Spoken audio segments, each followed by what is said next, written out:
नमस्कार, आपका स्वागत है। चलिए जानते हैं देश दुनिया की तमाम बड़ी खबरों को सिर्फ 10 मिनट में। लेकिन इससे पहले आप कहां से न्यूज़ देख रहे हैं हमें कमेंट में बताना ना भूलें, और इस वीडियो को लाइक नहीं किया है तो लाइक करके चैनल को सब्सक्राइब करें। लद्दाख के लोगों द्वारा राज्य का दर्जा और 6ठी अनुसूची के तहत लद्दाख को शामिल करने की मांग को लेकर बड़े पैमाने पर विरोध प्रदर्शन कर रहे लोगों ने लेह में भाजपा का कार्यालय में आग लगा दी।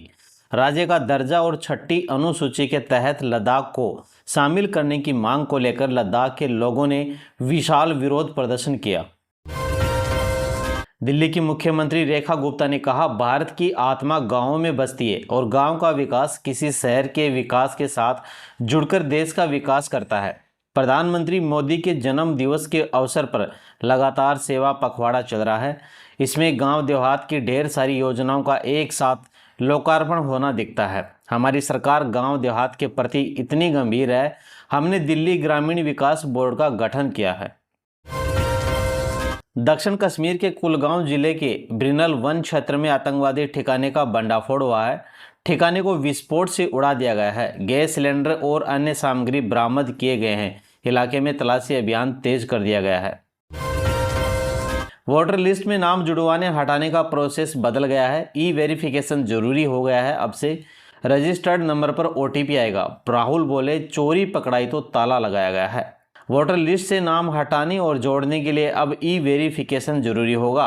इसके लिए चुनाव आयोग ने अपने पोर्टल पर एक ऐप नया ई साइन फीचर अपलोड कर दिया है। न्यूज एजेंसी PTI के अनुसार वोटर लिस्ट में नाम जोड़ने और हटाने या उस पर आपत्ति दर्ज कराने के लिए आवेदक के रजिस्टर्ड मोबाइल नंबर पर वन टाइम पासवर्ड भेजा जाएगा।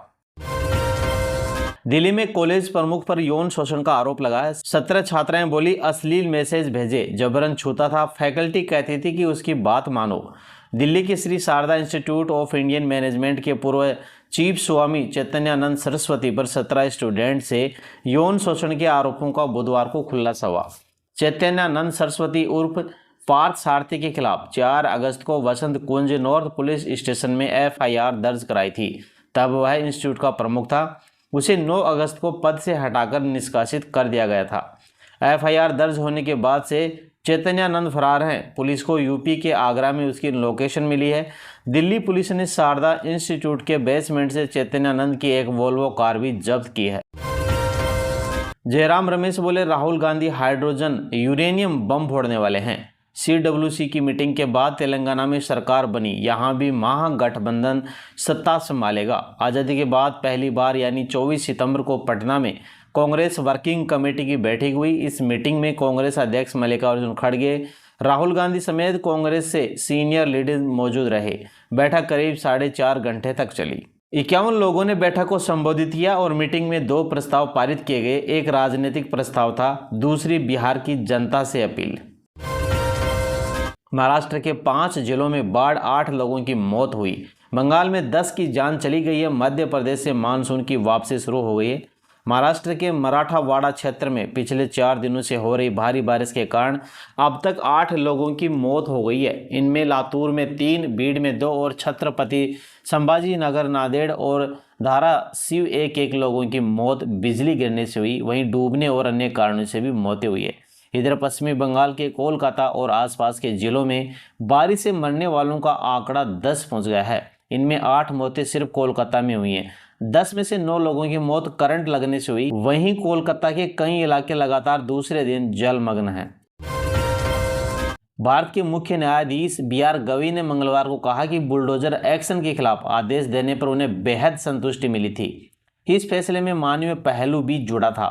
किसी परिवार को सिर्फ इसलिए परेशान नहीं किया जा सकता कि उस परिवार का एक सदस्य अपराधी है और उस परिवार के घर पर बुलडोजर चला दिया जाए, जो असंवैधानिक है। बिहार में चुनावों से पहले मतदाताओं को लुभाने के लिए अब 33,920 करोड़ रुपए के वादे किए गए हैं।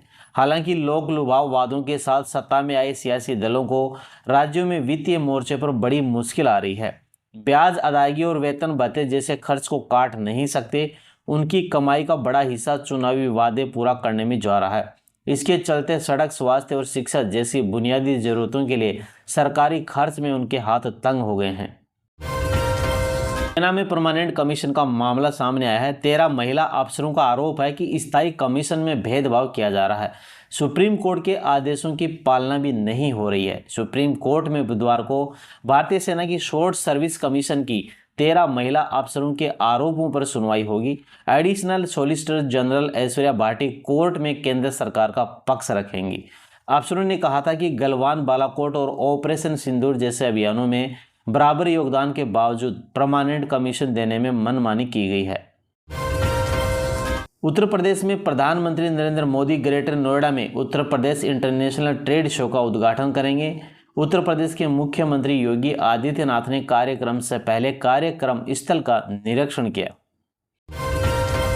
लोकसभा में नेता प्रतिपक्ष राहुल गांधी ने कहा, भाजपा संविधान को खत्म कर रही है।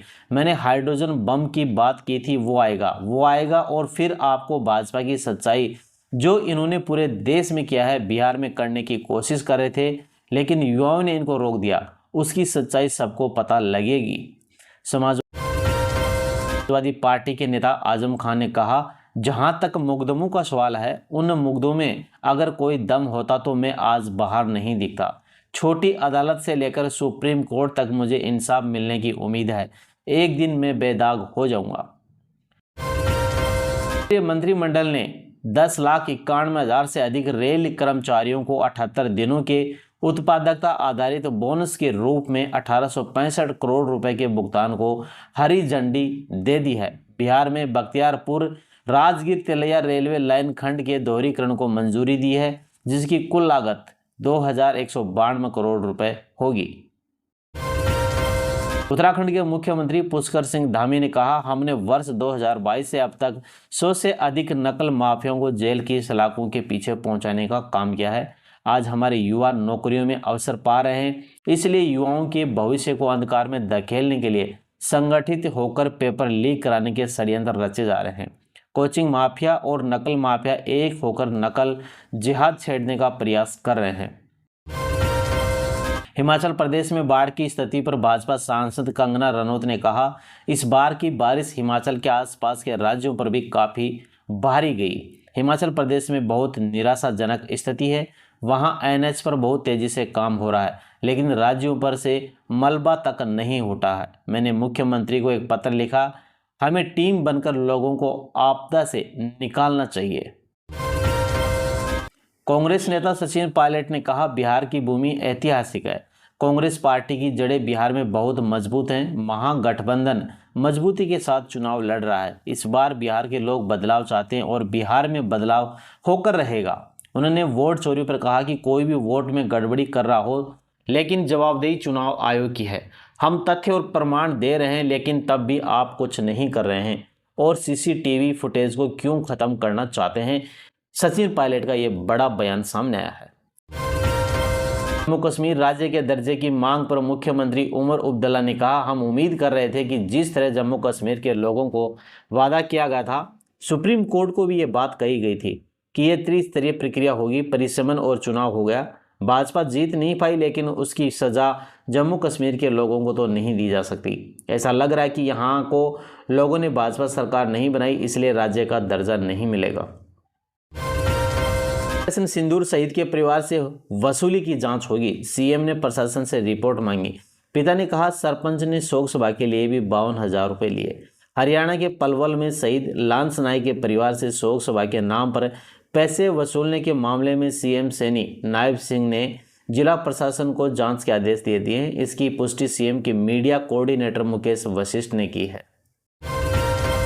वहीं चांदी के दाम 23 सितंबर को 1,35,267 रुपये किलो के ऑल टाइम हाई पर पहुंच गए। इस साल अब तक चांदी करीब 49,000 रुपये महंगी हो चुकी है, यानी इसकी कीमत 57% बढ़ चुकी है। एक्सपोर्ट के अनुसार चांदी की इंडस्ट्रियल डिमांड बढ़ रही है, जिससे चांदी की इस साल 1,40,000 रुपये तक जा सकती है। चांदी का इस्तेमाल गहनों के अलावा सोलर पैनल, इलेक्ट्रॉनिक्स और मेडिकल उपकरणों में होता है। अगर इस इंडस्ट्री में मांग घटी तो चांदी की कीमत भी प्रभावित हो सकती है। ट्रंप बोले, रूसी प्लेन नाटो देशों से गुजरे तो मार गिराया जाए। रूस को कागजी शेर बताया। रूस बोला, हम शेर नहीं हैं, खतरनाक भालू हैं। अमेरिकी राष्ट्रपति डोनाल्ड ट्रंप ने मंगलवार रात यूक्रेन के राष्ट्रपति वोलोदिमीर जेलेंस्की से मुलाकात की। इस दौरान उन्होंने कहा कि अगर रूसी विमान नाटो देशों के एयर स्पेस में घुसते हैं तो उन्हें मार गिरा दिया जाए। 4 महीने में दूसरी बार राजस्थान आ रहे हैं पीएम मोदी, जनसभा को करेंगे संबोधित। 1,08,468 करोड़ के विकास कार्यों की देंगे बड़ी सौगात। प्रधानमंत्री नरेंद्र मोदी 4 महीने में दूसरी बार राजस्थान आ रहे हैं। वे गुरुवार को बांसवाड़ा के नापला में जनसभा को संबोधित करेंगे। वे यहां से राजस्थान में करीब 1,08,468 करोड़ों के विकास कार्यों का शिलान्यास और लोकार्पण भी करेंगे। इनमें 42,000 करोड़ की 2800 मेगावाट की माही बांसवाड़ा परमाणु विद्युत परियोजना का शिलान्यास भी शामिल है। माही डैम के पास यह प्रोजेक्ट परमाणु ऊर्जा मिशन के तहत बनकर तैयार होगा। राजस्थान को आज मिलेंगी 2 वंदे भारत ट्रेन, जोधपुर और बीकानेर से दिल्ली के लिए चलेंगी। जाने क्या होगा किराया और उनका शेड्यूल। राजस्थान को गुरुवार 25 सितंबर को 2 और वंदे भारत ट्रेन मिल जाएंगी। प्रधानमंत्री नरेंद्र मोदी और बांसवाड़ा से गुरुवार को जोधपुर दिल्ली कैंट बीकानेर दिल्ली कैंट वंदे भारत को वर्चुअल हरी झंडी दिखाई जाएगी। इसके साथ ही पीएम उदयपुर से चंडीगढ़ चलने वाली एक नई ट्रेन को भी रवाना करेंगे। रेलवे की ओर से इन ट्रेनों में टिकट की बुकिंग आज सुबह 8 बजे से शुरू कर दी गई है। रेल मंत्री अश्विनी वैष्णव और केंद्रीय पर्यटन मंत्री गजेंद्र सिंह शेखावत जोधपुर रेलवे स्टेशन पर मौजूद रहेंगे। केसरिया रंग की जोधपुर दिल्ली कैंट वंदे भारत ट्रेन 27 सितंबर से नियमित रूप से चलेगी। रेलवे ने मंगलवार देर रात अपनी आधिकारिक वेबसाइट पर इस ट्रेन का पूरा शेड्यूल और किराया लिस्ट जारी की है।